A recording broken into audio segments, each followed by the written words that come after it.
Glass రొట్టె చేసుకుందామా? మీలో ఎంతమందికి ఈ రెసిపీ తెలుసు, మీరు టేస్ట్ చేస్తారో కామెంట్ చేయండి.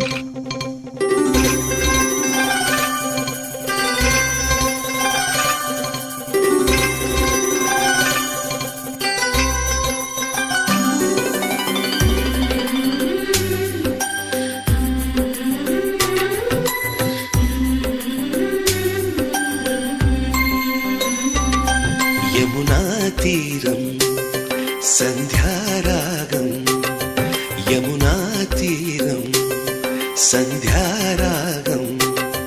నిజమైన ఈ కలలు నీలా రెండు కనులలో నిలువగనే తేనెల్ల గోదారి ఎన్నెల్ల గోదారి మెరుపులతో.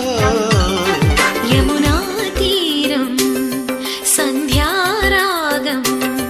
నిజమైన ఈ కలలు